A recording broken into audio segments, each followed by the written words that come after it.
নমস্কার বন্ধুরা, ডলি রন্ধনশালায় সবাইকে স্বাগত। আর আজকে তোমাদের সাথে শেয়ার করব একেবারে ঘরে থাকা উপকরণ দিয়ে ঘরোয়া মশলা দারুণ স্বাদের চিকেনের রেসিপি।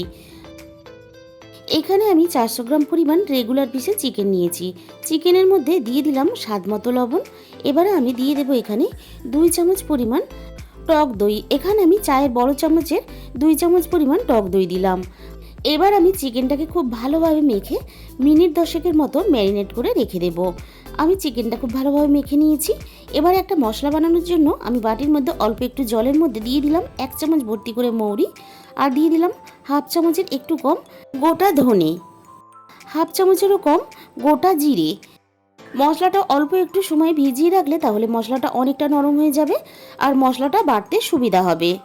আর আমি এই রান্নার জন্য নিয়েছি দুটো মাঝারি সাইজের আলু।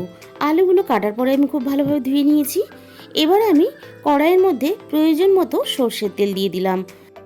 তেলটা খুব ভালোভাবে গরম হয়ে গেছে আর প্রথমে আমি আলুগুলোকে খুব ভালোভাবে ভেজে নেব। সমস্ত কেটে রাখা আলুগুলো তেলের মধ্যে দিয়ে দিলাম। এবারে আমি আলুর মধ্যে দিয়ে দিলাম স্বাদ মতো লবণ আর দিয়ে দেব সামান্য পরিমাণ হলুদ গুঁড়ো। লবণ আর হলুদ গুঁড়ো দিয়ে আমি আলুগুলোকে খুব ভালোভাবে ভেজে নেব।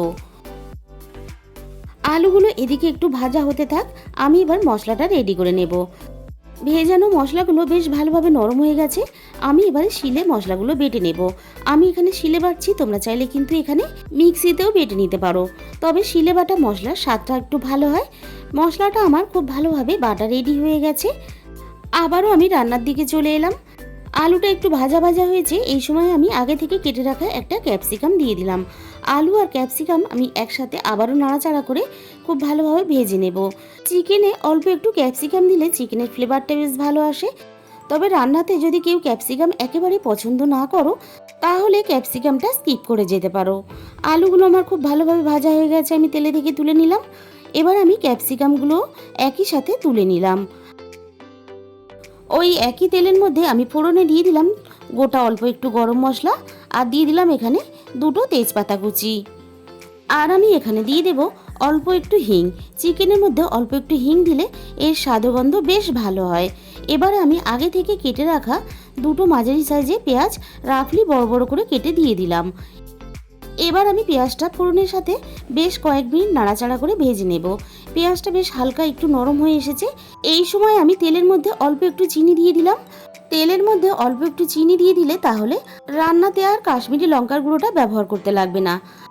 আবারও আমি সব কিছু একসাথে খুব ভালোভাবে নাড়াচাড়া করে ভেজে নেব। এবার আমি এখানে দিয়ে দিলাম একটা মাঝারি সাইজের টমেটো কুচি, আর সাথেই আমি এখানে দিয়ে দিলাম স্বাদ মতো লবণ। এবার আমি পেঁয়াজের সাথে টমেটোটা হালকা একটু নাড়াচাড়া করে ভেজে নিয়ে টমেটোটা একটু নরম করে নেব। এবার আমি এখানে দিয়ে দিলাম 1 চামচ পরিমাণ আদা বাটা আর সাথে দিয়ে দিলাম 1 চামচের একটু বেশি রসুন বাটা। আমি এখানে আদার থেকে রসুনের পরিমাণটা একটু বেশি দিলাম। আদা আর রসুনটা আমি সব কিছুর সাথে খুব ভালোভাবে ভেজে নেব, আদা রসুনের কাঁচা গন্ধটা চলে যাওয়া পর্যন্ত। আদা রসুনটা পেঁয়াজ টমেটো সব কিছুর সাথে দেখো আমি খুব ভালোভাবে ভেজে নিয়েছি। এবারে আমি একে একে মশলা দিয়ে দেব। দিয়ে দিলাম এখানে 1 চামচ পরিমাণ হলুদ গুঁড়ো আর 1 চামচ পরিমাণ ঝাল লঙ্কার গুঁড়ো। আবারও আমি মশলাটা সব কিছুর সাথে খুব ভালোভাবে কষিয়ে নেব। বেশ অনেকটাই গরম পড়ে গেছে, কিন্তু চিকেন না হলে বাড়ির ছোটদের ভালো লাগে না। তাই এইভাবে বাটা মশলা দিয়ে চিকেন বানালে শরীর ও স্বাস্থ্য সব দিক কিন্তু বজায় থাকবে। এবারে আমি বাটা মশলাটা সব কিছুর সাথে খুব ভালোভাবে কষিয়ে নেব যতক্ষণ না কাঁচা মশলার গন্ধটা চলে যায়। সব কিছুর সাথে আমি মশলাটা খুব ভালোভাবে কষিয়ে নিয়েছি।